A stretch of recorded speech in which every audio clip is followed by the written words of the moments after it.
Good morning all students.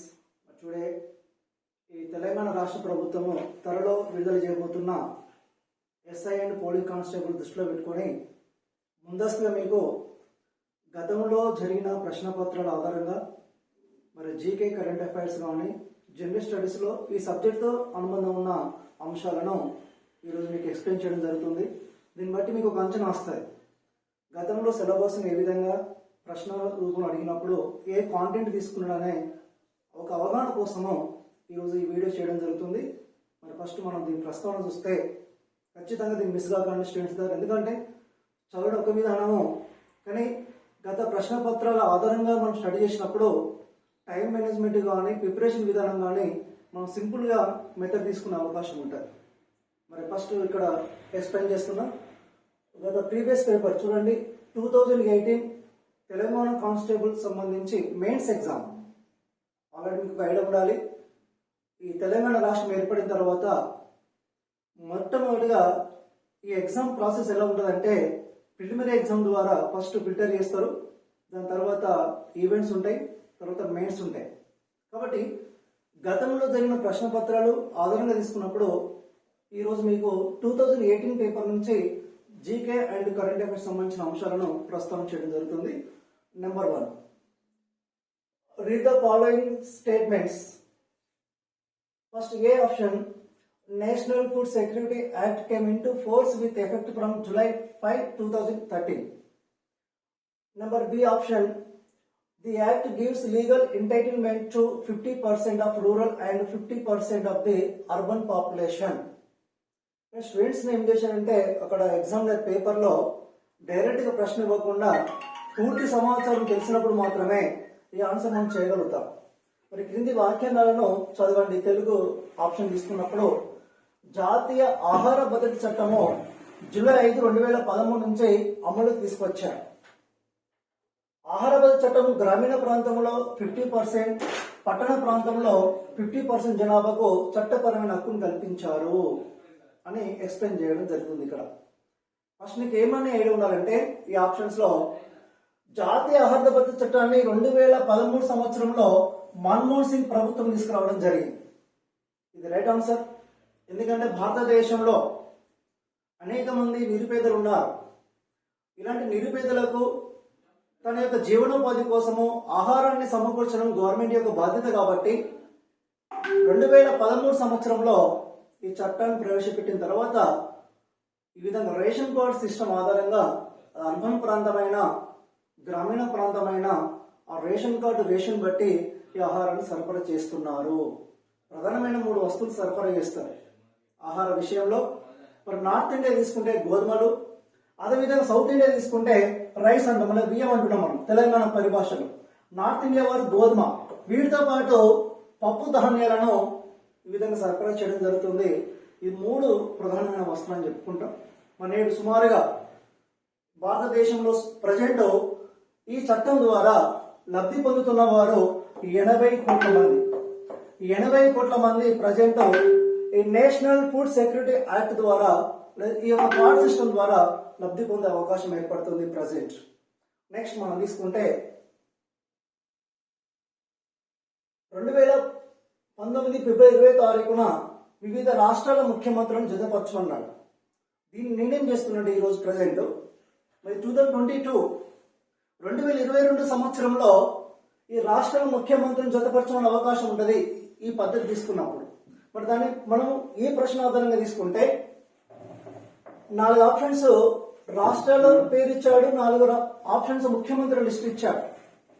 దీనిలో మనం first ఏమైనా ఐడియా ఉండాలంటే ఈ 4 ప్రాంతాలలో పుదుచ్చేరి అనేది కేంద్రపాలిత ప్రాంతం. మరి పుదుచ్చేరికి అప్పుడు ముఖ్యమంత్రి ఎవరంటే వి నారాయణ స్వామి, ప్రజెంట్ రంగస్వామి. కాన్సెప్ట్ అర్థం చేసుకోండి. ఆ ప్రశ్న అడిగినప్పుడు ముఖ్యమంత్రి ఎవరు? వి నారాయణ స్వామి. ప్రజెంట్ ఎవరున్నారంటే రంగస్వామి. ఎప్పటికీ వార్తలు ఉండే కాన్సెప్ట్ ఇది. మనం రీసెంట్ గా చూస్తున్నాం, ఇటీవల ఉత్తరప్రదేశ్ రాష్ట్రంలో ఎన్నికలు జరిగినాయి, ఫలితాలు వచ్చేసినాయి. మరోసారి యోగి ఆదిత్యనాథ్ సీఎం కాబోతున్నాడు అన్నప్పుడు ఇక్కడ ఈ ఆప్షన్ తీసుకున్నప్పుడు ఇది కేంద్రపాలిత ప్రాంతమైన రాష్ట్ర ముఖ్యమంత్రి అనే ప్రస్తావన కనబడుతుంది ఇక్కడ. ఎందుకంటే భారతదేశంలో ప్రస్తుతం 8 కేంద్రపాలిత ప్రాంతాలు ఉంటే 8 కేంద్రపాలిత ప్రాంతాలలో ఇద్దరు మాత్రమే సీఎం గా పనిచేస్తున్నారు. ఒకటి Delhi CM Arvind Kejriwal, Puducherry CM present Rangaswamy. కానీ ఈ ప్రశ్న ప్రకారం తీసుకుంటే రైట్ ఆన్సర్ ఎవరంటే వి నారాయణ స్వామి. నెక్స్ట్ త్రిపుర. మరి త్రిపుర రాష్ట్రానికి ఎవరు ముఖ్యమంత్రి పనిచేస్తున్నారు? బిప్లవ్ కుమార్ దేవ్. ప్రజెంట్ కూడా ఇతనే 2019 నుంచి ఇప్పుడు కూడా పనిచేస్తున్న ముఖ్యమంత్రి ఎవరంటే బిప్లవ్ కుమార్ దేవ్. నెక్స్ట్ హిమాచల్ ప్రదేశ్. హిమాచల్ ప్రదేశ్ లో జైరామ్ ఠాకూర్ సీఎం గా పనిచేస్తున్నాడు. నెక్స్ట్ ఉత్తరాఖండ్ రాష్ట్రం. ఉత్తరాఖండ్ రాష్ట్రంలో త్రివేంద్ర సింగ్ రావత్. ప్రజెంట్ ఇటీవల మనం చూసాం రీసెంట్ గా మార్చి 10న విడుదల చేసిన ఆ యొక్క జాబితాలో ఆ ఉత్తరాఖండ్ రాష్ట్ర ముఖ్యమంత్రి అయిన పుష్కర్ సింగ్ ధామి ఓటమి పాల్గొవడం జరిగింది. కాబట్టి ఒక 5 సంవత్సరాల కాలంలో 3 ముఖ్యమంత్రులు మారారు. కానీ ఈ లిస్టు ప్రకారం తీసుకుంటే మనకు ఉత్తరాఖండ్ చూడండి, దీన్ని బట్టి నీకు ఆన్సర్ ఏదో తెలిసిపోతుంది. మరి ఉత్తరాఖండ్ రాష్ట్ర ముఖ్యమంత్రి ఎవరని చెప్పుకున్నాం? త్రివేంద్ర సింగ్ రావత్. A2 ఎక్కడ ఉందమ్మా? ఇది ఒకటి. నెక్స్ట్ హిమాచల్ ప్రదేశ్ జైరామ్ ఠాకూర్. ఇది రైట్ ఆన్సర్ అమ్మ, ఎందుకంటే మనకు ఆల్రెడీ తెలిసిపోయింది. 2 ఆప్షన్ చూడగానే క్రాసింగ్ చేయగానే ఇది రైట్ ఆన్సర్ తెలిసిపోతుంది. మరి చూడండి పూర్తిగా చెక్ చేద్దాం. త్రిపుర రాష్ట్రం అంటే 1, పుదుచ్చేరి అంటే 3rd.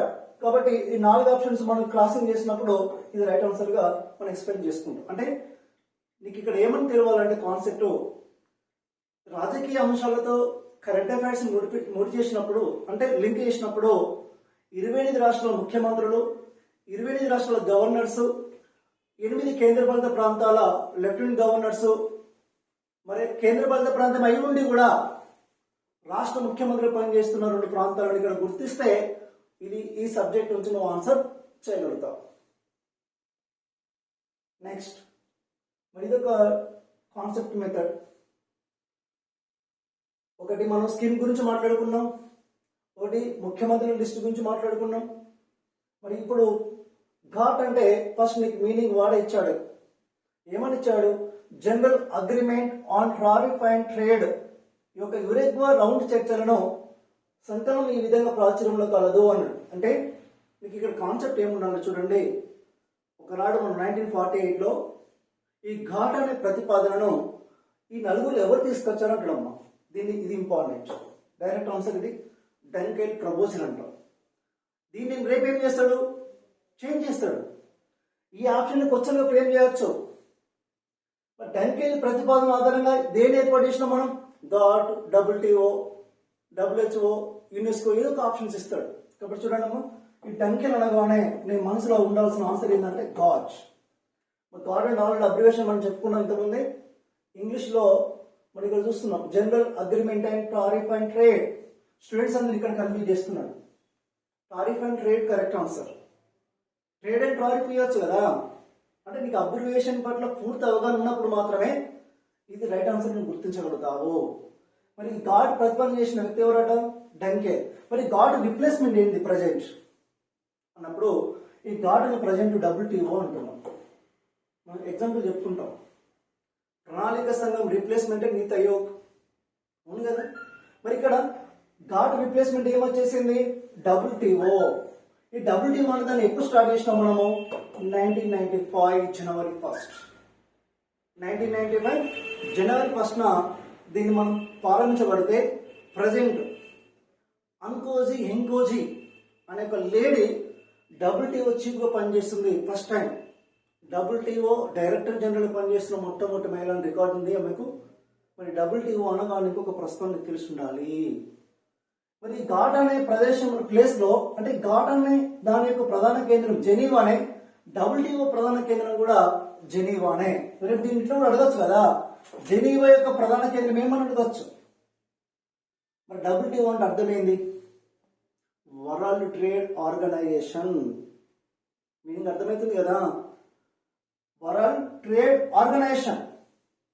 కొంతమంది స్టూడెంట్స్ దీన్ని ఎలా ఆలోచన చేస్తారంటే వరల్డ్ టూరిజం ఆర్గనైజేషన్ అనుకుంటారు. అంటే మాస్టర్ దృష్టిలో ఏదైతే కరెక్ట్ అనుకుంటాడో అంటే జడ్జి అంటే ఈ ప్రశ్న తయారు చేసినప్పుడు ఆయన మనసులో ఏదో అదే కరెక్ట్ ఆన్సర్, మనం అనుకున్నది కాదు. అందుకే దీన్ని వరల్డ్ ట్రేడ్ ఆర్గనైజేషన్ గా మీరు దీన్ని భావించాలి. ఎందుకంటే గాడ్ స్థానంలో ఉన్నాడు అక్కడ. గాడ్ రిప్లేస్మెంట్ ఏమొస్తుందంటే WTO. ప్రజెంట్ WTO ఎక్కడుంది? జెనీవో. మరి జెనీవోలో దీన్ని ఎప్పుడు ఏర్పాటు చేయబడ్డది? 1995. మంత్రులు అడిగిన అనుకోండి జనవరి 1. అంటే ఈ ఆప్షన్స్ ఇచ్చినప్పుడు ఈ ముగ్గురిని మనం డిలీట్ చేస్తే మనకు వచ్చిన ఆన్సరే డంకెల్ ప్రతిపాదన అని చెప్పుకుంటాం. ఇచ్చిన సక్సెస్ఫుల్ పర్సన్ అని చెప్పుకోవచ్చు ఈ యొక్క కాన్సెప్ట్ తీసుకురావడంలో. ఇది ముఖ్యంగా వ్యాపారం, ప్రపంచ దేశాల మధ్య వాణిజ్యపరమైన ఎగుమతులు కానీ దిగుమతులు కానీ.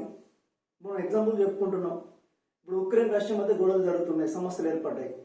వాణిజ్యపరమైన నష్టం జరిగినట్టే కదా ప్రపంచ దేశాలకు. ఆ రెండు దేశాలపై అనేక దేశాలు ఆధారపడి ఉన్నాయి. ఇలాంటి సిచ్యువేషన్స్ లో ఈ యొక్క WTO కొన్ని ఆంక్షలు విధించే అవకాశం ఉంటుంది అలాంటి దేశాలపైన. నెక్స్ట్, ఇక్కడ ఇది కంప్లీట్ గా సైన్స్ అండ్ టెక్నాలజీ సంబంధించిన ప్రశ్న. ఇది మాత్రం వెరీ వెరీ ఇంపార్టెంట్ ఏరియా. మరి మన భారతదేశము రీసెంట్ గా ఈ 2022 సంవత్సరంలో February 14న PSLV C-52 ప్రయోగించింది. కాబట్టి నేను ఇక్కడ ఫోకస్ చేయాల్సిన కాన్సెప్ట్ ఏంటంటే, ఇండియన్ గవర్నమెంట్ విడుదల చేస్తున్న లేదా ప్రయోగిస్తున్న శాటిలైట్ సంబంధించిన ఇన్ఫర్మేషన్ ఖచ్చితంగా మీరు చదవాల్సిందే. మరి ఇక్కడ దీనిలో మనం తీసుకున్నప్పుడు ఇది ల్యాండ్ షాట్ సంబంధించిన ఆన్సర్. ఇటీవల అత్యధికంగా మన ఇండియన్ గవర్నమెంట్ అంటే ఇస్రో సంస్థ వారు ఈ యొక్క భూ పరిస్థితులకు సంబంధించిన కమ్యూనికేషన్ సిస్టమ్ తీసుకున్నారు. మరి మీరందరూ కూడా ఈ రోజు ఇంటి వద్ద ఉండి కోచింగ్ అంటే ఇంటి వద్ద ఉండి ఇప్పుడు టీ శాటిలైట్ అంటున్నాం. ఇప్పుడు ప్రతి ఇంటి వద్ద కూడా మన మొబైల్ తోని ఎన్నో నెట్ సంబంధించిన ఇన్ఫర్మేషన్ తీసుకున్నాం అంటే సక్సెస్ఫుల్ శాటిలైట్ సిస్టమ్. ప్రతి వ్యక్తి కూడా ఈరోజు శాటిలైట్ లేకుండా వ్యవస్థ లేదు అని చెప్పుకుంటాం. అగ్రికల్చర్ అయితేంది, బిజినెస్ అయితేంది, మనం చూస్తున్నాం ఈరోజు present phone pay, Google pay అంటున్నాయి. మనం ఎట్లా చేస్తున్నాయి, మనకు అమౌంట్ ఎలా వస్తున్నాయి అంటే శాటిలైట్ సిస్టమ్ యొక్క సాఫ్ట్వేర్ సిస్టమ్ టెక్నాలజీ. కాబట్టి భారతదేశం ఇటీవల మోర్ దెన్ కమ్యూనికేషన్ శాటిలైట్స్ ను సక్సెస్ఫుల్ చేస్తుంది. దీంతో పాటు ప్రజెంట్ ఇమేజింగ్ అంటాం. ఇమేజింగ్ మీన్స్ ఏంటంటే, ఇప్పుడు ఫారెస్ట్ ఏరియాలో కానీ, లేకుంటే హిల్స్ ఏరియాలో కానీ, లేకుంటే అగ్రికల్చర్ సంబంధించిన ఆ యొక్క ఇమేజింగ్ సంబంధించిన శాటిలైట్స్ తయారు చేస్తున్నాం. దానికి సంబంధించిన రిలేషనే ఈ యొక్క సెన్సార్ సిస్టమ్ అని చెప్పుకుంటున్నాం. ఇది కంప్లీట్ గా జీకే కాన్సెప్ట్ అండ్ ట్రాన్స్పోర్ట్. అంటే భారతదేశంలో రైల్వే సిస్టమ్ సంబంధించి ఒక కాన్సెప్ట్ అడిగాడు. అందుకే విద్యార్థులు గమనించాలి. ఈ 2022 సంవత్సరంలో మనకు ఈ మంత్ ఎండింగ్ లో నోటిఫికేషన్ రాబోతుందనే ఒక అంచనా ఉంది. అన్నప్పుడు భారతదేశంలో రవాణా సిస్టమ్ చాలా స్పీడ్ అయిపోయింది నరేంద్ర మోడీ గవర్నమెంట్ లో. ప్రజెంట్ మనం చెప్తున్నాం PM గతిశక్తి ద్వారా. ఇది వెరీ వెరీ ఇంపార్టెంట్, బడ్జెట్ లో ఫోకస్ చేయబడ్డది. ఈ PM గతిశక్తి ద్వారా ఈ రవాణా సిస్టాన్ని ఇంకింత వేగవంతం చేయబోతున్నాం. మీరు గమనించండి, ఒకప్పుడు రైల్వే సంబంధించిన ప్రస్తావన సాధారణమైన రైల్స్ ఉండే. ఇప్పుడు మనకు బుల్లెట్ రైల్ రాబోతుంది. ఆల్రెడీ ఇండియాలో మెట్రో రైల్ సిస్టమ్ ఉంది. అంటే నగరాల మధ్య వేగవంతంగా ప్రయాణించడానికి మెట్రో రైల్ సిస్టమ్ తీసుకొస్తున్నాం. నీకు జీకే పరంగా ఉండాల్సిన అవకాశం ఏంటంటే, ప్రజెంట్ భారతదేశంలో 17 రైల్వే జోన్స్ ఉన్నాయి. 18వ రైల్వే జోన్ మనకు విశాఖపట్నంలో ఏర్పాటు చేశారు, కానీ అది అఫీషియల్ ఇంకా అమల్లోకి రాలేదు.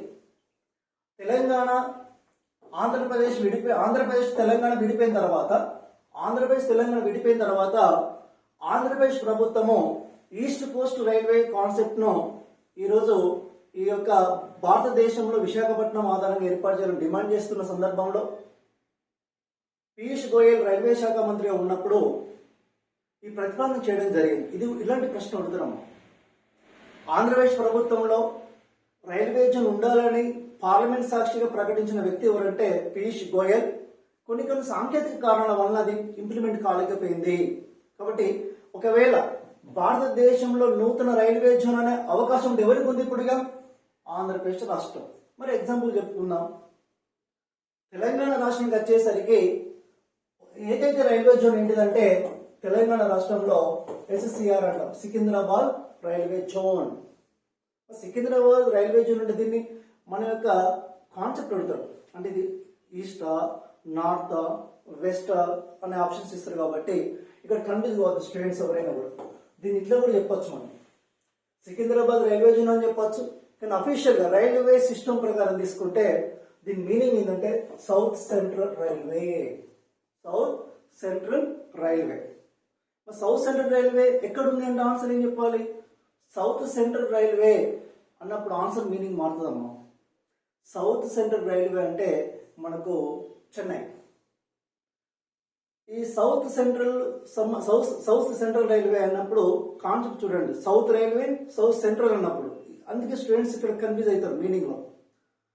దక్షిణ రైల్వే మండలం అంటే చెన్నై, దక్షిణ మధ్యాహ్నం, అందుకే చూడండి మీనింగ్ సౌత్ సెంట్రల్ రైల్వే అన్నప్పుడు సికింద్రాబాద్ గుర్తుపెట్టుకోండి, సౌత్ రైల్వే అంటే చెన్నై. ఇది ఒకటి కాన్సెప్ట్ అమ్మ.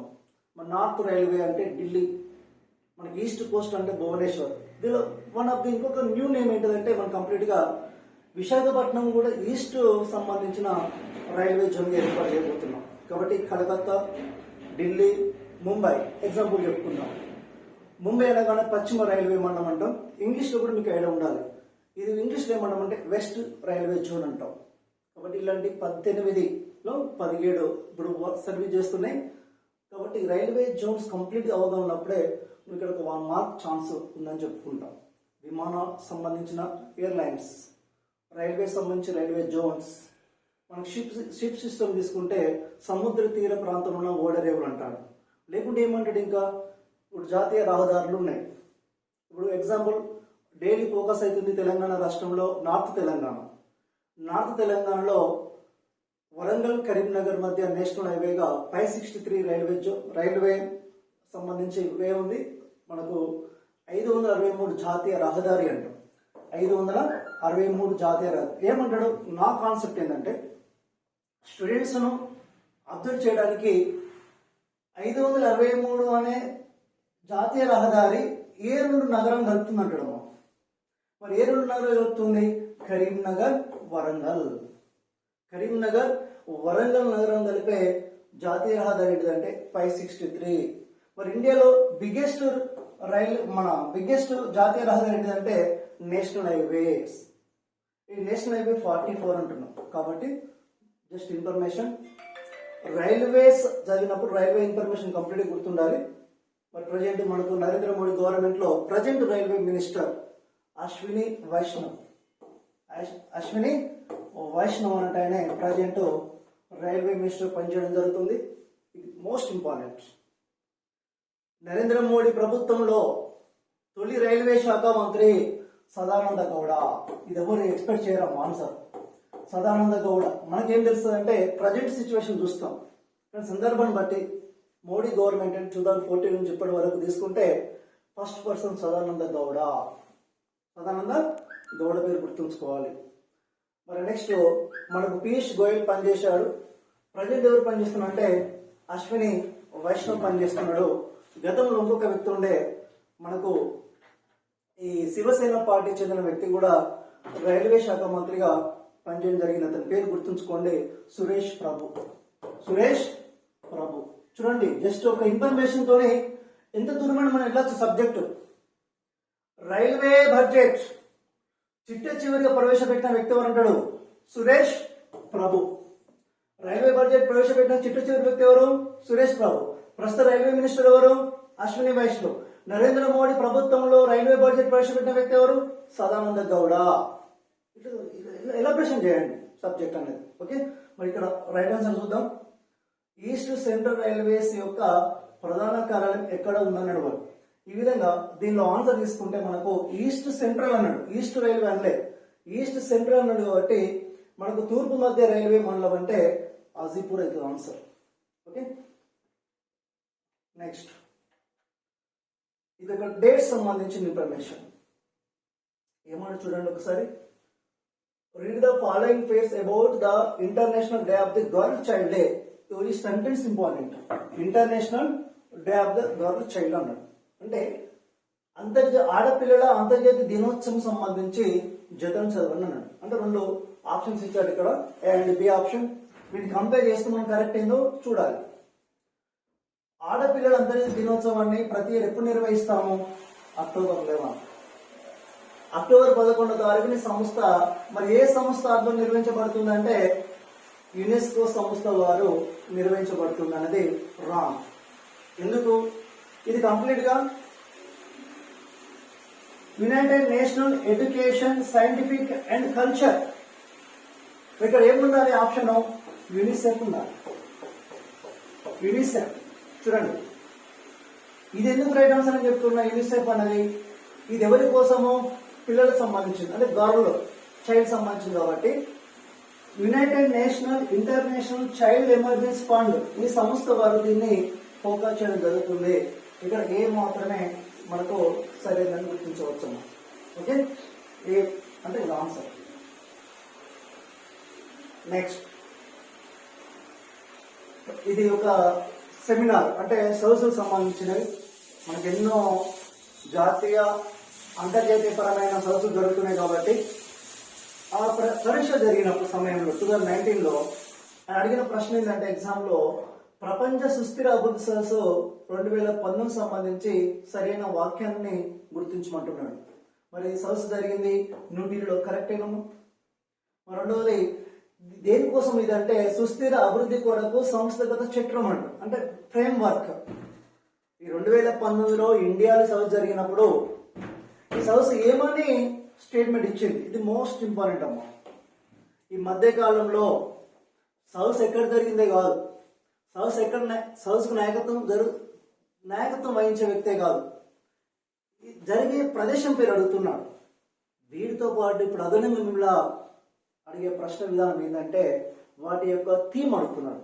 అంటే ఈ ప్రోగ్రాం జరిగింది కాబట్టి ఈ ప్రోగ్రాం జరిగినప్పుడు ఈ సంవత్సరం దేన్ని సాధించాలని థీమ్ ప్రకటించుకున్నారు. ఇప్పుడు నేను ఒక ఎగ్జాంపుల్ చెప్తున్నా. ప్రజెంట్ మనకు ఇటీవల రీసెంట్ గా మార్చి 8వ తారీఖున అంతర్జాతీయ మహిళా దినోత్సవం జరిగింది. అది అందరూ తెలుసు. తెలియదు ఏంటిది? ఇక్కడ అంతర్జాతీయ మహిళా దిన సందర్భంగా వాళ్ళు చేసిన ప్రతిపాదన ఏంటి, థీమ్ ఏంటిది అంటాడు. మరి ఇప్పటికి కూడా పురుషులకు స్త్రీల మధ్య కొన్ని ప్రాబ్లమ్స్ ఎదురవుతున్నాయి. అంటే ఒక స్త్రీతో పోల్చినప్పుడు పురుషుని మనం హైలైట్ చేస్తున్నాం. మరి ఆ ధోరణి మనం మార్చుకోవాలి అని ఈసారి థీమ్ ప్రకటించారు. దీని ఏమంటాం ఈసారి? పక్షపాత ధోరణిని ఛేదిద్దాం. పక్షపాత ధోరణి ఛేదిద్దాం ఆడపిల్లల పట్ల, మహిళల పట్ల అని చెప్తున్నాం. కాబట్టి చూడండి, ఎప్పుడైనా సబ్జెక్ట్ చదివేటప్పుడు డేట్స్ విషయంలో కానీ సదస్సుకు సంబంధించిన విషయంలో కానీ ఖచ్చితంగా స్పోర్ట్స్ సంబంధించిన హైలైట్స్, ఇప్పుడు ఒలింపిక్స్ కానీ, ఆసియా క్రీడలు కానీ, కామన్వెల్త్ క్రీడలు కానీ, ఇలాంటి ఇంటర్నేషనల్ స్థాయి గేమ్స్ సంబంధించి థీమ్స్ ఉంటాయి. వాటిని ఖచ్చితంగా ఫాలో కండి. మరి ఇక్కడ ఈ ఆప్షన్స్ లో మాత్రము 2 సరైన మనం గుర్తించాలి. ఇది మనకు పుస్తకాలు అంటాం. అంటే మేధావులు, కొంతమంది మేధావులు తన యొక్క ఆలోచన విధానాన్ని పుస్తక రూపంలో ఇవ్వడం జరుగుతుంది. కొన్ని సందర్భాలు ఏం చేస్తున్నట్టే ఎగ్జామ్లో రాంగ్ ఇచ్చి మనం ఆగం చేస్తున్నాడు. అంటే అది సరైందా కాదని గుర్తించాలంటే ఆ రాసిన పుస్తకం ఎవరిదో మీకు తెలిసి ఉండాలి. మరి చూడండి, ఇక్కడ ఈ కింది జతలు చదవండి అన్నాడు. Changing India, I do what I do అని ఇచ్చింది. అంటే ఇక్కడ మీకు ఏం తెలిసి ఉండాలంటే I do what I do అనే పుస్తకాన్ని రాసింది రఘురామ్ రాజన్. ఉన్నాడా రఘురామ్ రాజన్? దీంట్లో లేడు కదా.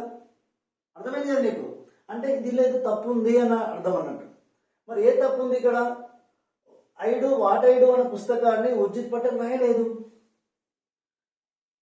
మరి చేంజింగ్ ఇండియా పుస్తకాన్ని కూడా మన్మోహన్ సింగ్ రాయలే. 2 రాంగే. అందరూ ఏమనుకుంటారు? 2 కరెక్ట్ అనుకుంటారు. కాబట్టి చూడండి అమ్మా, ఈ 2 కూడా రాంగ్ ఇచ్చారు. ఈ చేంజింగ్ ఇండియా అనే పుస్తకం రాసింది Chetan Bhagat. I do what I do పుస్తకం రాసింది రఘురామ్ రాజన్. అంటే ఆ పుస్తకాలు రాసిన వ్యక్తులు తెలిసినప్పుడు మాత్రమే ఇక్కడ ఆన్సర్ చేయగలుగుతాము. మరి ఈయన మాజీ ప్రధాని మన్మోహన్ సింగ్ అంటేనే ఇండియాలో మాజీ ప్రధానమంత్రి. ఇతను 2004 నుంచి 14 వరకు దేశ ప్రధానిగా పనిచేయడం జరిగింది. మరి 14 నుండి మోడీ పనిచేయడం జరుగుతుంది ఇండియాకు. మరి ఉర్జిత్ పటేల్ మనకు మాజీ గవర్నర్, ఆర్బీఐ గవర్నర్. ఇట్లా కూడా అడగవచ్చమ్మా, పర్సన్ బట్టి కూడా అడగవచ్చు ప్రశ్న. ఏమంటాడు సింపుల్గా? ఉర్జిత్ పటేల్ గతంలో దేనికి పనిచేశాడు అంటాడు, ఏ సంస్థ పనిచేశాడు అంటాడు. ఆర్బీఐ గవర్నర్గా పనిచేయడం జరిగింది. ఆర్బీఐ గవర్నర్ పనిచేసిన వ్యక్తి ఎవరంటే ఉర్జిత్ పటేల్. ఉర్జిత్ పటేల్ తర్వాత ఎవరు ఉన్నారు ఇప్పుడు ప్రజెంట్? శక్తికాంత్ దాస్. ఒక వ్యక్తిని బట్టి కూడా మనం ఫాలో అవ్వచ్చు సబ్జెక్ట్. కాబట్టి ప్రజెంట్ ఆర్బీఐ గవర్నర్ ఎవరున్నారు? Shaktikant Das. Very very important. మరి దీన్ని అప్లికేషన్ మెథడ్ అడుగుతారమ్మా. ఈ విధంగా అప్లికేషన్ మెథడ్ ఏంటంటే ఉర్జిత్ పటేల్ సందర్భంలో గవర్నర్ గా ఉన్నప్పుడు ఏం జరిగింది అంటాడు. కరెన్సీ మూలీకరణ అంటాడు. రేపు అడగవచ్చు కదా, ఒకవేళ ఉర్జిత్ పటేల్ నుంచి ప్రశ్న తయారు ఆలోచన ఆ మాస్టర్కు ఉంటే 2000 కరెన్సీపై 2000 రూపాయల నోటుపై సంతకం చేసిన మొట్టమొదటి గవర్నర్ ఎవరైతారు? ఉర్జిత్ పటేల్. ఈ ఉర్జిత్ పటేల్ అనే సమయంలోనే ఇది జరిగింది కాబట్టి మరి ఉర్జిత్ పటేల్ ఎప్పుడు గవర్నర్ పనిచేశాడు? 2016లో. 7 ఇయర్స్ 6 ఇయర్స్ అవుతుంది ప్రజెంట్. మన దేశంలో 2000 నోటు ప్రవేశపెట్టి సుమారు 6 సంవత్సరాలు అవుతుంది. కాబట్టి నీకు ఒక ఐడియా ఉండాలి. తెలుసు అందరికీ 2000 రూపాయల నోటు ఎట్లుంటుందో. కానీ ఈ 2000 రూపాయల నోటును ఎవరి కాలంలో ఇంప్లిమెంట్ చేసినామో, దీనిపై సంతకం చేసిన వ్యక్తి ఎవరు? మరి భారతదేశంలో మొట్టమొదటిసారిగా అనేక కరెన్సీలను వాటి యొక్క రూపురేఖలు మారుస్తున్నాం, వాటి డిజైన్ మారుస్తున్నాం. మన దేశంలో అవినీతి పెరిగిపోతుంది, కరప్షన్ అంటే మనకు ఈ నల్లధనం పెరిగిపోతుంది, బ్లాక్ మనీగా చలామణి అవుతుంది. కాబట్టి కొన్ని ఆర్థికపరమైన నిర్ణయాలలో భాగంగా నరేంద్ర మోడీ ప్రభుత్వము ఈ విధంగా డిమానిటైజేషన్ సిస్టంలో భాగంగా ఈ 2000 కరెన్సీని మనం నూతనంగా ప్రవేశపెట్టడం జరిగింది. ఈ 2016 సంవత్సరము నవంబర్ మాసంలో ఇది ఇంప్లిమెంట్ కావడం జరిగింది. నవంబర్ 10th నుంచి ఇంప్లిమెంట్ అయింది, ప్రకటించి నవంబర్ 8వ తారీఖు అని చెప్పుకుంటాం. నెక్స్ట్, ఇది కంప్లీట్ గా ఒక పర్సన్ సంబంధించిన విషయం. అంటే వార్తల వ్యక్తులను చూసాము. ఇప్పుడు మనకు హైదరాబాద్ ఇటీవల రీసెంట్ గా సుప్రీంకోర్టు చీఫ్ జస్టిస్ రావడం జరిగింది. ఆయన ఒక సంస్థను ఏర్పాటు చేయడం జరిగింది. ఆయన దానికి రూపశిల్పి, డిజైన్. న్యాయ సమస్యలను వేగవంతంగా పరిష్కరించుకోవడానికి హైదరాబాద్ కేంద్రంగా ఒక ఇంటర్నేషనల్ ఆర్బిట్రేషన్ సెంటర్ ప్రారంభించారు. ఆ సంస్థను ప్రారంభించిన వార్తలు తెచ్చారు. అలాంటి మోడల్ ఇక్కడ ప్రశ్న అడగడం జరిగింది. మరి ఇక్కడ మనం చెప్పుకుంటాం ఖగోళ శాస్త్రము. ఈ ఖగోళ శాస్త్రం సంబంధించి మొట్టమొదటిసారి ఒక మహిళ అధ్యక్షులు కావడం జరిగింది ఇండియా తరఫున. ఆమె పేరు జీసీ అనుపమ. మరి ఈ కాన్సెప్ట్ ఎప్పుడు అమలుకి వచ్చేసిందంటే, అంటే భారత ఖగోళ శాస్త్ర సొసైటీకి ఒక మహిళ అధ్యక్షురాలు కావడం జరిగింది. ఆమె పేరేం పేరంటే జీసీ అనుపమ. ఇవి ఎన్ని సంవత్సరాల వరకు పనిచేస్తుందంటే 2021 వరకు పనిచేస్తుంది. మరి కరోనా సిచ్యువేషన్ సందర్భంలో ఆమె కాలాన్ని మళ్ళీ పెంచడం జరిగింది. కాబట్టి ఇలాంటి మెయిన్ ఇన్స్టిట్యూషన్స్, ఇప్పుడు ఎగ్జాంపుల్ చెప్తున్న సందర్భంలో ఇప్పుడు IMF ఇంటర్నేషనల్ మానిటరీ ఫండ్ లో భారతదేశం నుంచి ఒక గ్రేట్ పర్సన్ అక్కడ సేవ చేయడం జరుగుతుంది. మనకు స్వామినాథన్ కుమార్తె. మరి విధంగా స్వామినాథన్ కుమార్తె అయిన గౌతమి స్వామినాథన్ అంటే ఆమె ఇక్కడ గ్రేట్ సర్వీస్ చేయడం జరుగుతుంది. కాబట్టి కొంతమంది ఇండియా నుంచి మహిళలు ఈ అంతర్జాతీయ సంస్థలు పనిచేయడం జరుగుతుంది. ఇప్పుడు ఎగ్జాంపుల్ చెప్పుకుంటున్నాం. ఇటీవల న్యూస్ బాగా వైరల్ అయిపోయిందమ్మా. యుఎన్ఓలో పాకిస్తాన్ దేశ ప్రధానమంత్రి ఇమ్రాన్ ఖాన్ మన దేశాన్ని విమర్శిస్తూ మాట్లాడిన సందర్భంలో వెంటనే రెస్పాన్స్ అవుతూ యుఎన్ఓలో ప్రతిఘటన చేసిన మహిళ ఎవరంటే స్నేహ దుబే. స్నేహ దుబే అంటే ఎవరైనా ప్రముఖ మహిళలు. ఇప్పుడు ఇంక ఎగ్జాంపుల్ చెప్తున్నాం మనం. ఇటీవల సిబిఐ వారు ఎప్పుడైతే అరెస్ట్ చేయడం ద్వారా ఒక మహిళ వార్తలు నిలబడ్డది, చిత్ర రామకృష్ణ.